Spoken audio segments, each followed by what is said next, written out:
Alright guys, welcome to this lecture over the American YAWP chapter titled The Sixties. This is for my College Credit Plus class. This is College Credit Plus U.S. History 2 from Reconstruction all the way up to present day. This is for my kids while they are, I guess, on this never-ending spring break for the coronavirus pandemic. So what I'm going to do is, I guess, record this lecture and I'll be able to use it for many years to come, and hopefully you can use it too. Alright. So I always like to start with these key terms here. I think that each of these things on my tests, you'll find questions directly related to these specific key terms. So you can take a minute if you'd like, and you can jot them down. You can also pause it if you'd like.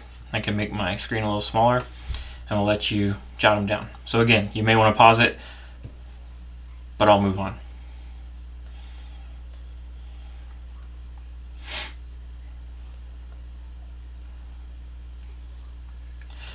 All right, so first off, we're going to start by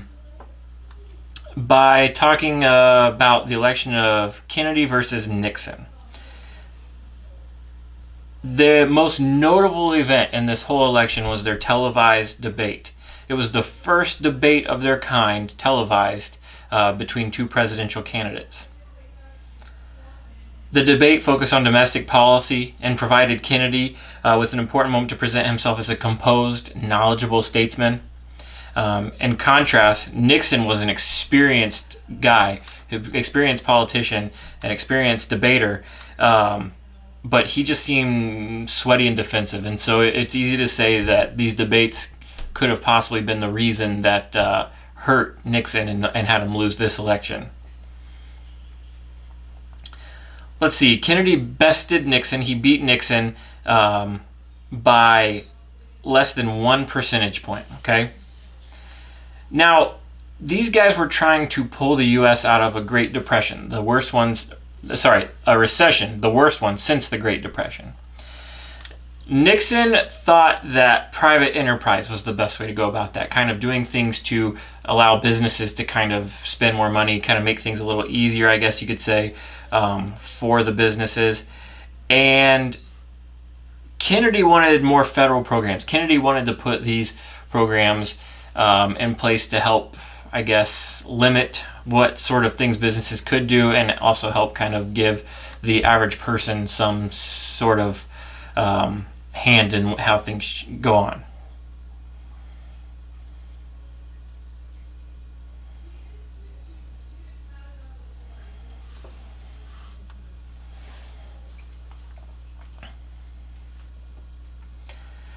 So one of the things that maybe Kennedy is most famous for, aside from unfortunately being assassinated, is the Cuban Missile Crisis. And at this time, the relationship between the United States and Cuba has deteriorated rapidly.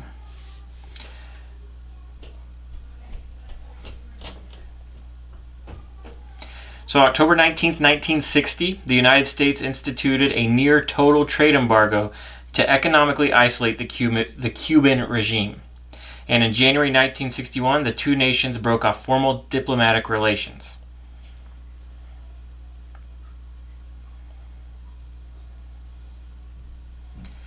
So I guess the way to look at this is there were a bunch of like middle/upper class Cubans who were afraid of Castro taking power.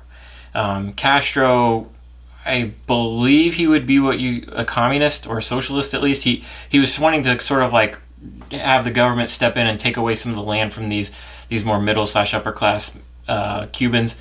And so these guys went to the United States and sort of created like a little colony, if you will. Well, the United States sort of turned this around and kind of took this as an opportunity to sort of take back Cuba, if you will.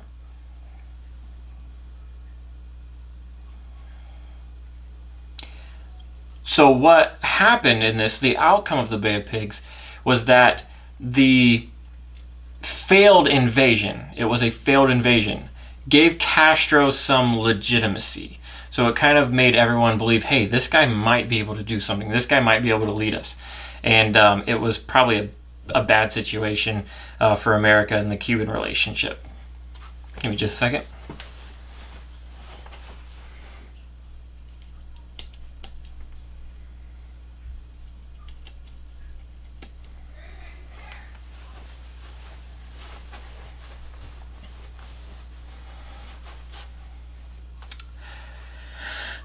So, the political relationship between the United States and Cuba had soured. And the Cuban Missile Crisis has some pieces behind it that we got to talk about. So, first off, the United States had a nuclear arsenal in Turkey. Now, Turkey straddles the border between Asia and Europe, and it sits really close to Russia, which meant that we had the capability to launch nuclear missiles into Russia. That was unnerving for the Russians. And so Cuba and the Soviets kind of, I guess, got in bed with each other, and they created a, how can I word this, sort of an alliance, if you will, or whatever, and Castro allowed them to build, the Soviets that is, build missile launch sites on Cuba. So if you know your geography, Cuba sits, I think it's only like 90 miles off the coast of Florida, right? And so it was very easy for them to launch missiles from Cuba and hit the United States. So what we end up having out of this is a tense time, but we end up with this agreement. Now I get the exact name of it for you.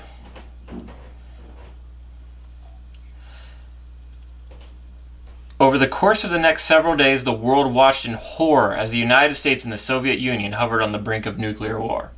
Finally, on October 28th, the Soviet Union agreed to remove its missiles from Cuba in exchange for a U.S. agreement to remove its missiles from Turkey, and a formal pledge that the United States would not invade Cuba, and the crisis was resolved peacefully. So, U.S., leave Cuba alone. U.S., get your nukes out of Turkey. And in turn, the Soviets would take their nuclear weapons out of Cuba. Now, another thing I want to talk about is the civil rights movement. I don't think you could talk about the 60s without talking about Martin Luther King Jr., okay? The 1950s activists tended to be middle class and middle aged, okay? When we get to the 1960s, that changes. You get younger activists and students, maybe a little more radicalized activism, if you will. They had confrontational protests, marches, boycotts, and sit-ins, and they went on faster than any previous decade before.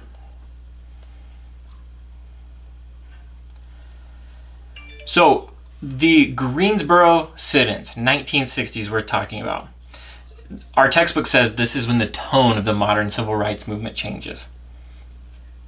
At a North Carolina department store in 1960, 4 African American students participated in a sit-in at a whites-only lunch counter. Okay? The activists sat at segregated lunch counters in an act of defiance, refusing to leave until being served and willing to be ridiculed. Until being served, and they're willing to be ridiculed and attacked and arrested, and they were going to be those things if they did not. Okay. What happened though? Woolworths kind of gave in, and they removed their segregated lunch tables. So this was sort of seen as a small victory, and as like, hey, if they're doing this in Greensboro, maybe we can do this wherever we are. And it had a whole bunch of future and further activisms and sit-ins, and it sort of like accelerated this whole movement.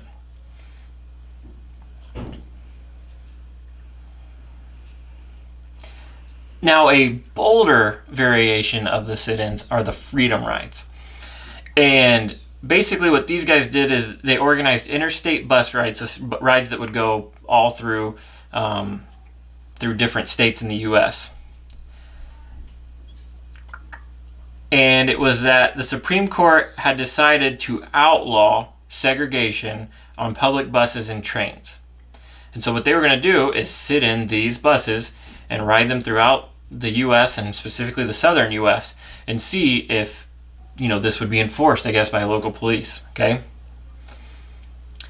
Let's see. On the initial rides, these riders encountered fierce resistance, especially in Alabama. Okay, angry mobs composed of KKK members sort of attacked the buses and actually burnt one of the buses and beat some of these activists who escaped from the burning bus. Ultimately, this led to the Interstate Commerce Commission enforcing integrated interstate buses and trains on November 1961. So this was a victory by forcing the Interstate Commerce Commission to make them enforce these laws.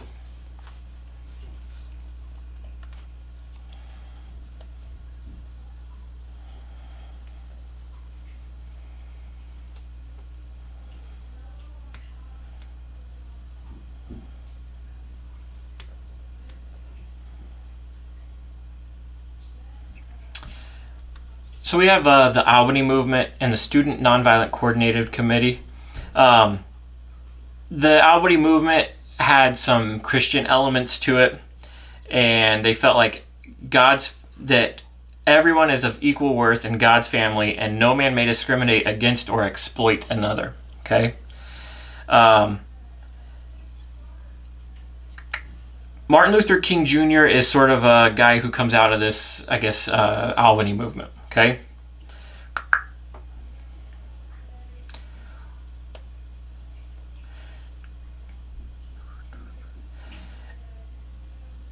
What these guys did is they would like sing hymns and pray and I guess preach at rallies and whatnot. In my mind, it goes back to the women's temperance crusade of like the 1870s. But it's just a different cast of characters of doing these things and different protesting and different freedoms or whatever being questioned.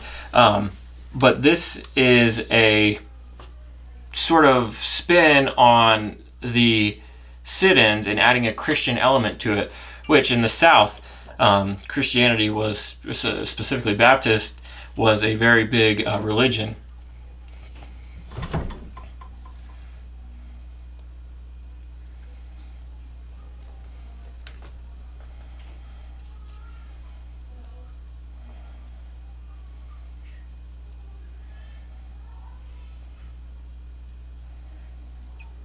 So your textbook says in 1963, this was the most eventful year for civil rights. In April and May, the SCLC organized the Birmingham campaign. And this was supposed to, I guess, topple Alabama's largest segregated city, Birmingham. This is where Martin Luther King gets jailed, and he writes his, I guess, famous letters from a Birmingham jail. And he's urging not only nonviolent approach, but active confrontation to directly challenge injustice. Okay?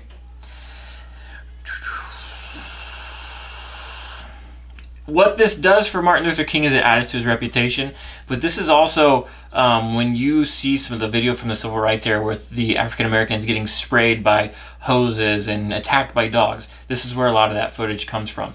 And so it kind of adds I don't want to say propaganda because there's sort of a negative connotation to that, but it sort of adds some video and propaganda to the civil rights movement, and it sort of gives them something to use to show people how bad these injustices were facing them.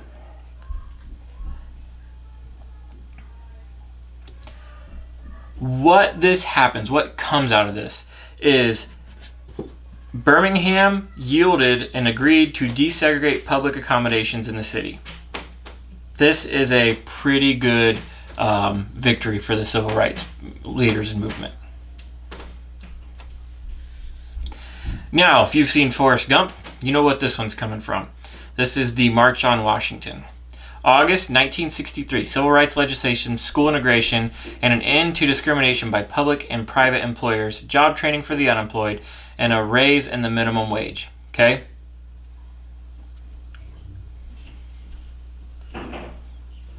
That's what they were hoping for in this March on Washington. This is where Martin Luther King Jr. gives his famous I Have a Dream speech, and he puts pressure on politics to pass more meaningful civil rights legislation.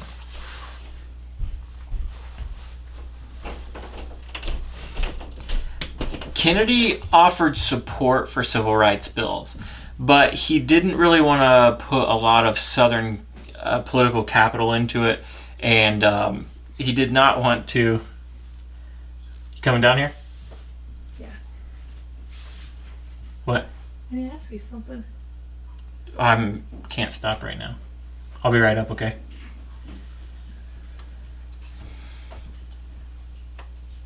So Kennedy wasn't willing to, I guess, waste a lot of political capital on it.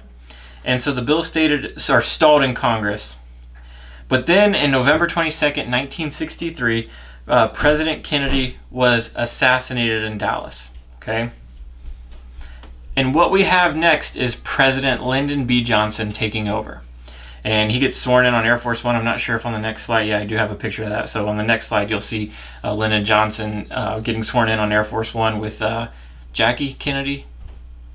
I think that's her name. I'm not a Kennedy expert, like it seems like everyone else in the world is, but President Kennedy's wife, the First Lady, or former First Lady, right by his side.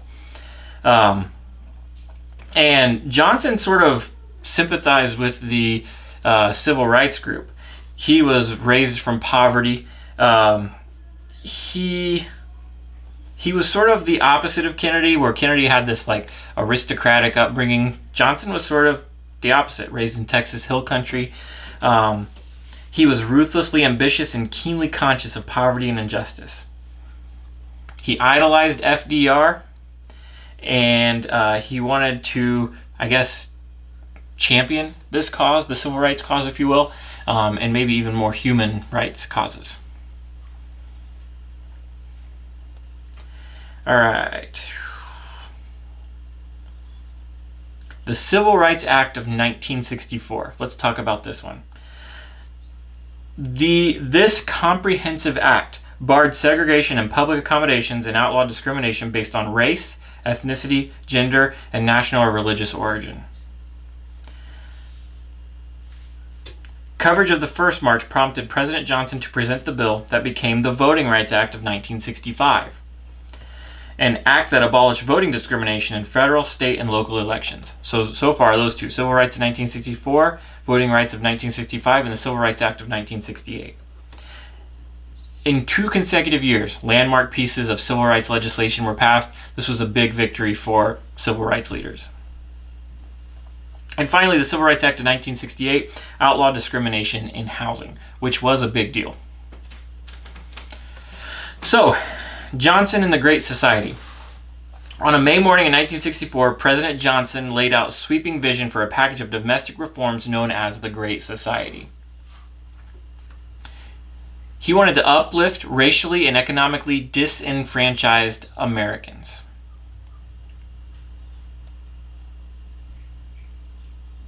He felt that these guys were too long denied access to federal guarantees of equal democratic and economic opportunity, while simultaneously raising all American standards and quality of life. And what's interesting is a lot of these poverty-focused issues were sort of unsolvable in the past, but in the post-World War II boom, we had an affluent society, which is what we had just learned about a week or two before, where there was a lot of sort of, you could say, extra money going around. Maybe not, that's not the best word, but there was a lot of money going around. And so that perhaps this was the opportunity to sort of put that money to work.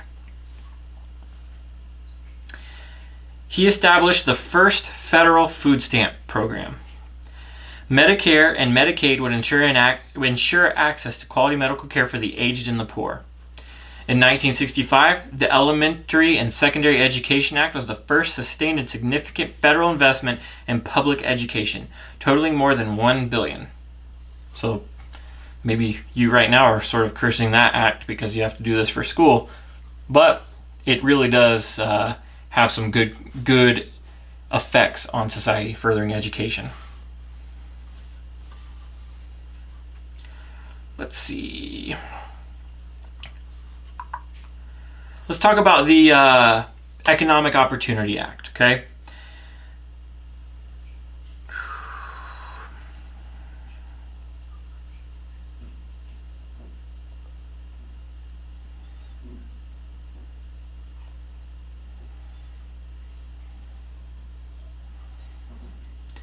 So the Economic Opportunity Act sort of called for some of the Americans who are on the low end of this economic, scale, if you will. It pushed them to, or the plan was that they would sort of run and work the program. They wanted maximum participation. Community action programs would give disenfranchised Americans a seat at the table in planning and executing federally funded programs that were meant to benefit them. So essentially, these community action programs put people in place to then create things or programs or whatever in their communities that would then in turn go back and affect them.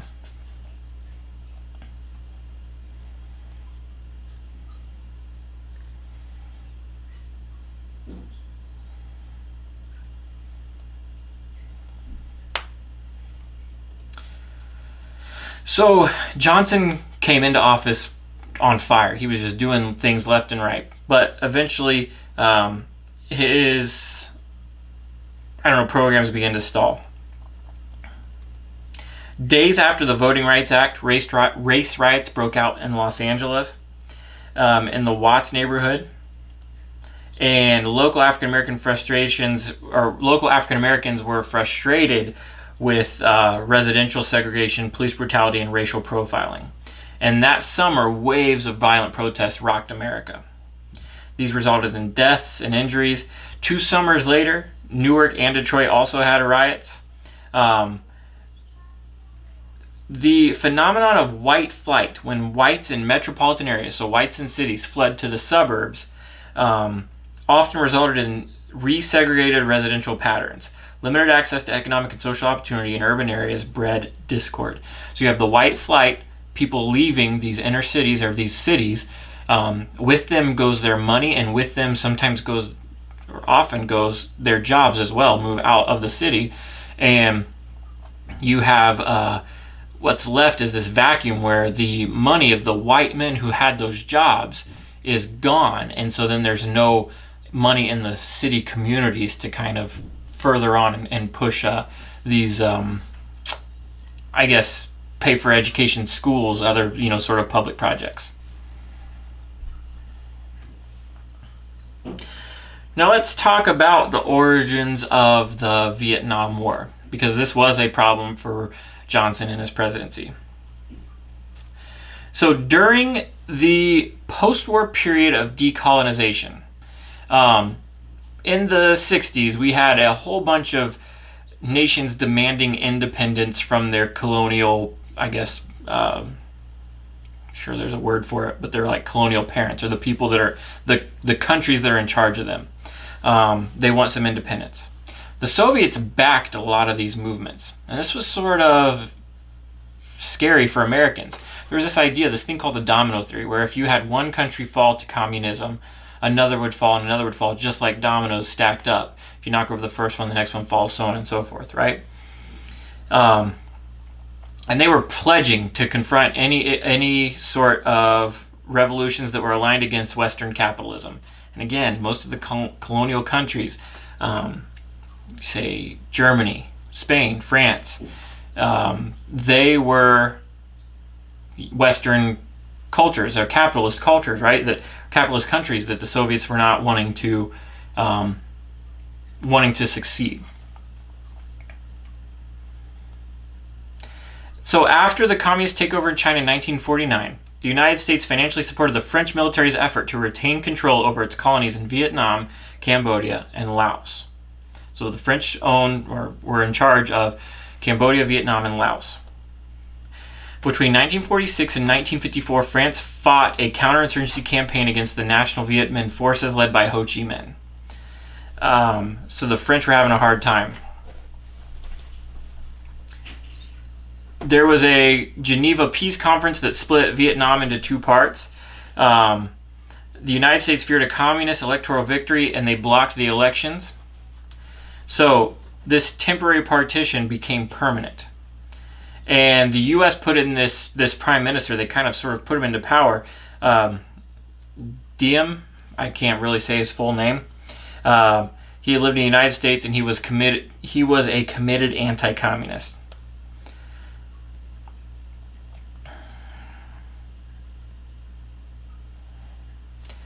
So eventually, Diem, the guy the U.S. put in charge, he was corrupt. He was propped up by the American government. He had little domestic support, little support in the country. And so he was assassinated in 1963. Then you have a bunch of military dictators over and over again. Kennedy deployed some 16,000 military advisors to help South Vietnam suppress a domestic communist insurgency. On August 2nd, 1964, the USS Maddox was fired upon by North Vietnamese ships in the Gulf of Tonkin.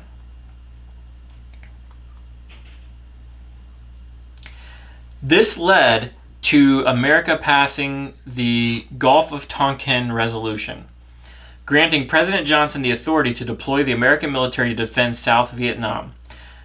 U.S. Marines landed in Vietnam in March 1965, and the American Ground War in Vietnam began. Now, let's talk about culture, I guess, or the counterculture, I would say. So in the 1950s, social, how would I word this? People wanted to fit in. Let's just put it that way. Fitting in was what people sought. But in 1960, rebellion wins out. So people were almost doing everything they could to be different from the 1950s culture or be different from other people. And marketers, people who marketed, tailored to this. So the Volkswagen would be an example. They almost marketed the Volkswagen's flaws. Like, for example, one of the lines about it was, if it breaks down, it's not too hard to push, right? And so it's like, this car might break down on you. No big deal. Just push it to the next stop. Not that hard. Get it fixed and move on. And so, if you're buying a car today or back then, you wanted something reliable, something that sold you this specific, fitting in or sort of keeping up with the Joneses, if you will. Now that sort of goes away and people are trying to, maybe get away from the Joneses, if you will. So specifically young people.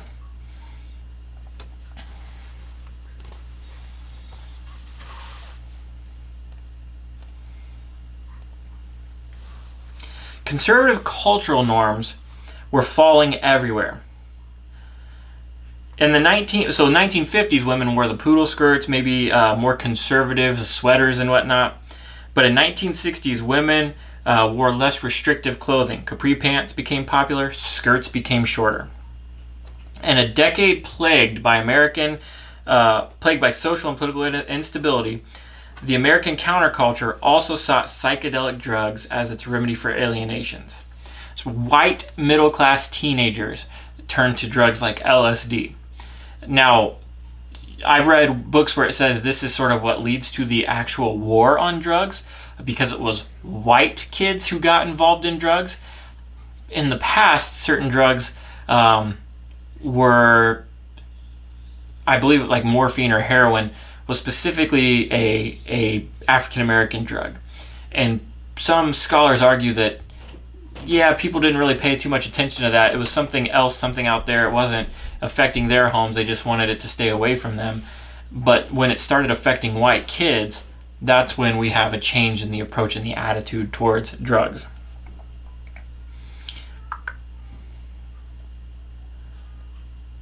By 1966, enough incidents where bad trips on LSD had spurred a Senate hearing on the drug. Newspapers were reporting that hundreds of LSD users had been admitted to psychiatric wards. Now, next we have rock and roll coming about, right? I think that rock and roll sort of encapsulates the 1960s. Drugs, sex, and rock and roll, right? Those three things are what you could say about the 60s, or at least the cultural changes in the 60s.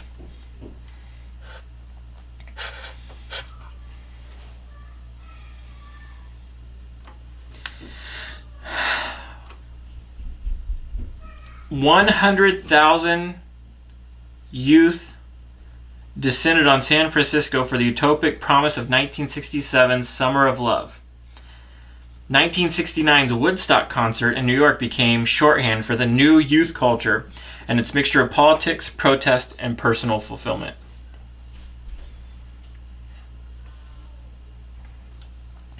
So let's move beyond civil rights. We have Malcolm X, a guy who really pushes for armed resistance. Not like Martin Luther King Jr., where we're doing peaceful protesting, armed resistance. He says, I don't call it violence when it's self-defense. I call it intelligence. And so he is, I guess, changing or at least inserting a different, more militant fight for the civil rights. By the late 1960s, the Student Nonviolent Coordinating Committee, led by figures such as Stokely Carmichael, had expelled its white members and shunned the interracial effort in the rural South, focusing instead on injustices in northern urban areas.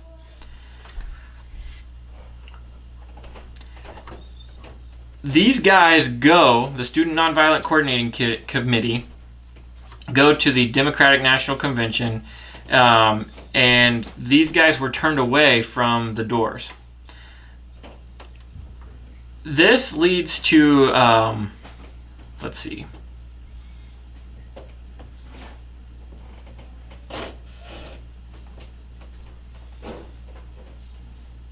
Sorry, let me rephrase that. These Student Nonviolent Coordinating Committee activists became frustrated with institutional tactics and turned away from the organization's founding principle of nonviolence. So the Student Nonviolent Coordinating Committee kind of starts to want to kick out the nonviolent part.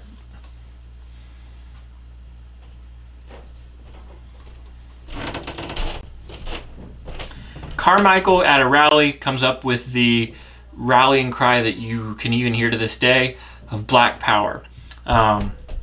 It not only resonated with audiences, it also stood in direct contrast to King's Freedom Now campaign.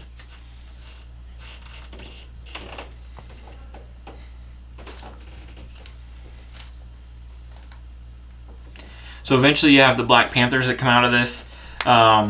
They become the standard bearers for direct action and self-defense.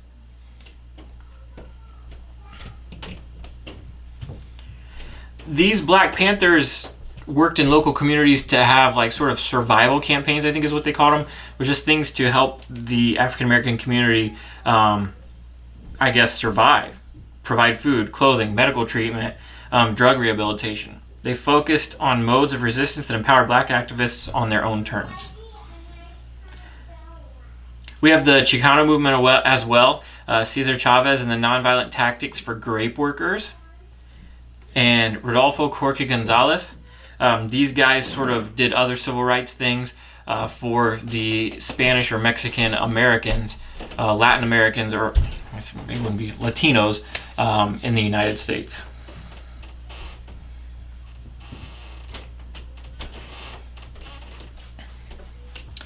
Let's talk about women. Feminism. The feminist movement also grew in the 1960s. Women were active in both the civil rights movement and the labor movement, but their increasing awareness of gender inequality did not find a receptive audience among male leaders in those movements. In the 1960s, then, many of these women began to form a movement of their own. Soon the country experienced a groundswell of feminist consciousness.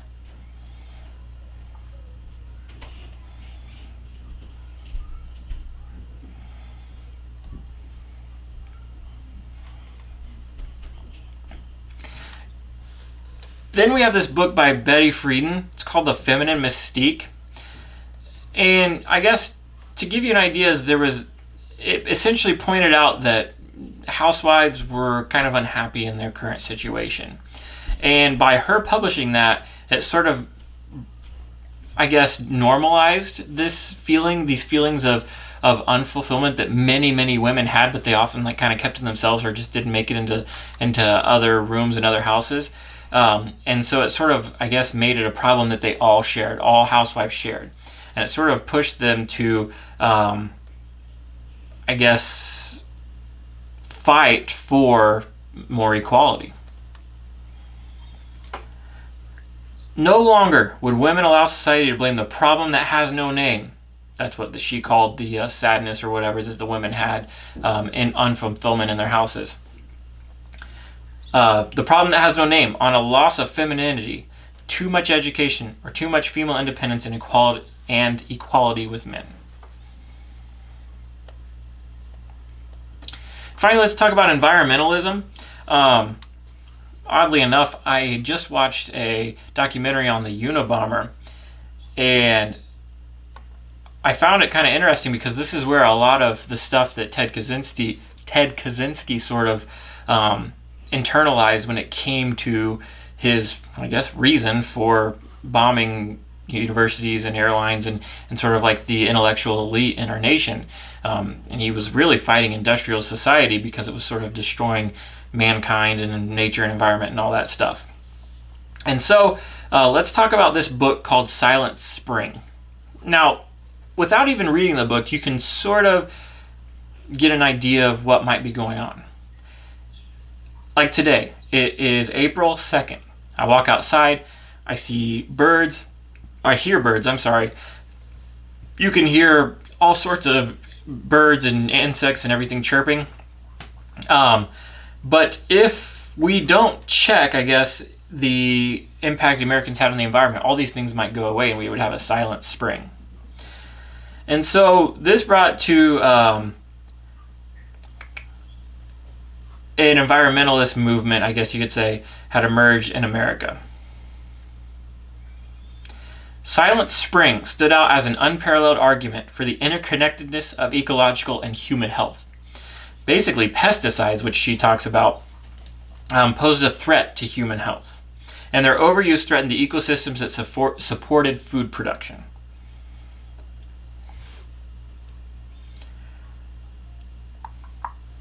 We end up having Earth Day being established, I guess, April 22nd, 1970.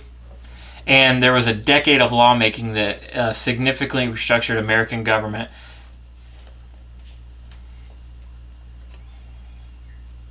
Nixon signed the National Environmental Policy Act into law in 1970, which required environmental impact statements for any project directed or funded by the federal government. So basically, before the federal government gets involved in any sort of project, they go out and have someone look at the environmental impact. And he also created the EPA, the Environmental Protection Agency, the first agency charged with studying, regulating, and disseminating knowledge about the environment. And eventually, they offered increased protection for air, water, endangered species, and natural areas. Okay? So, if you missed anything, you can go back, pause it, rewind, all that stuff. I tried to cover my notes as well as I could, and then the quotes from the textbook. So yeah, it was a little choppy. But the information is here. Study it. My kids will be having a test after the unraveling unit, which is next week's. And those key terms are going to be, key for you to figure this out. So stay tuned for the next lecture. Thanks for suffering through this 40 minutes, and we'll see you another day. Bye.